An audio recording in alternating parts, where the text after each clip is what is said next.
Assalamualaikum warahmatullahi wabarakatuh. Perkenalkan, nama saya Safa Nurhaliza dari kelas AS 21PC dengan NPM 211210092. Di sini saya akan menjelaskan sedikit materi yang bertemakan Pancasila dan milenial. Mulai dari pengertian Pancasila. Pancasila merupakan pandangan hidup bangsa, memiliki fungsi utama sebagai dasar negara Indonesia. Dalam kedudukannya yang demikian, Pancasila menempati kedudukan yang paling tinggi sebagai sumber dari segala sumber hukum atau sebagai sumber hukum dasar nasional dalam tata hukum di Indonesia. Lalu, apa sih fungsi dan peran Pancasila? Yang pertama, Pancasila sebagai jiwa bangsa Indonesia.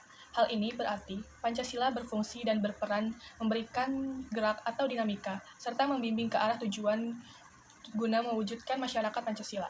Nah, Pancasila sebagai jiwa bangsa yang lahir bersamaan dengan adanya bangsa Indonesia. Yang kedua, Pancasila sebagai kepribadian bangsa Indonesia.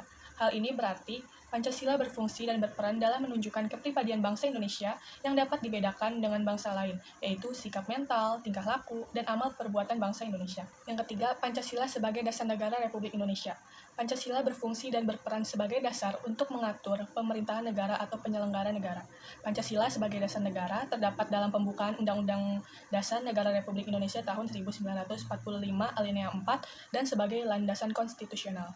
Yang keempat, Pancasila sebagai sumber dari segala sumber hukum negara. Di dalam pasal 2 Undang-Undang RI nomor 12 tahun 2011 tentang pembentukan peraturan perundang-undangan yang menyatakan Pancasila merupakan sumber segala hukum negara.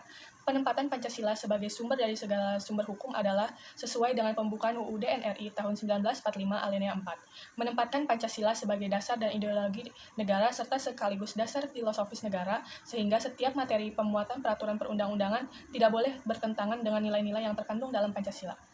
Yang kelima, Pancasila sebagai perjanjian luhur. Pancasila sebagai perjanjian luhur berarti bahwa pada tanggal 18 Agustus 1945, PPKI sebagai wakil seluruh rakyat Indonesia yang menetapkan dasar negara Pancasila secara konstitusional dalam pembukaan UUD NRI tahun 1945. Yang keenam, Pancasila sebagai cita-cita dan tujuan bangsa Indonesia. Pancasila yang dirumuskan dan terkandung dalam pembukaan UUD NRI tahun 1945 memuat cita-cita dan tujuan nasional alinea 2 dan 4. Cita-cita dan tujuan bangsa Indonesia, hal tersebut lalu dijabarkan ke dalam tujuan pembangunan nasional. Dengan kata lain, pembukaan UUD NRI tahun 1945 merupakan penuangan jiwa proklamasi, yaitu Pancasila. Oleh karena itu, Pancasila juga merupakan cita-cita dan tujuan bangsa Indonesia. Yang ketujuh, Pancasila sebagai pandangan hidup bangsa Indonesia. Dalam hal ini, Pancasila disebut dengan way of life, pandangan dunia, pegangan hidup, pedoman hidup, dan petunjuk hidup. Dalam hal ini, Pancasila dipergunakan sebagai petunjuk sehari-hari. Artinya, Pancasila diamalkan dalam hidup sehari-hari. Pancasila digunakan sebagai petunjuk arah semua kegiatan atau aktivitas hidup dan kehidupan dalam segala seperti yang terpancar pada sila Pancasila yang tercantum dalam pembukaan UUD NRI tahun 1945. Yang kedelapan, Pancasila sebagai moral pembangunan.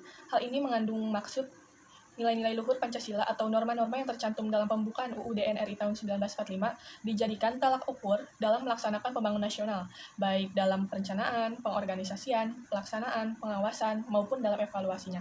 Nah, yang terakhir, pembangunan nasional sebagai pengamalan Pancasila. Pancasila, di samping sebagai dasar negara, juga merupakan tujuan nasional. Tujuan ini dapat diwujudkan melalui pembangunan nasional. Dengan perkataan lain, untuk mewujudkan nilai-nilai luhur Pancasila, harus dilaksanakan pembangunan nasional di segala bidang, berdasarkan Pancasila dan UUD NRI tahun 1945. Nah, lalu bagaimana sih peran Pancasila bagi kaum milenial? Peran Pancasila dapat menjadi jembatan bagi kaum milenial untuk membuat batas atas pengaruh dunia luar dan membuat batas perbedaan agar mampu membedakan antara pengaruh negatif dan positif dari perkembangan zaman. Nah, sebagai kaum milenial, kita harus bisa menerapkan nilai-nilai Pancasila, yaitu seperti toleransi terhadap agama lain, saling tolong-menolong, dan tidak adanya diskriminasi dalam segala hal. Nah, pentingnya pendidikan Pancasila ini adalah untuk membina generasi milenial, terutama untuk memiliki suatu rasa tanggung jawab dan juga rasa cinta tanah air dalam pengamalan Pancasila dalam kehidupannya. Sekian dari saya, kurang lebihnya mohon maaf. Wassalamualaikum warahmatullahi wabarakatuh.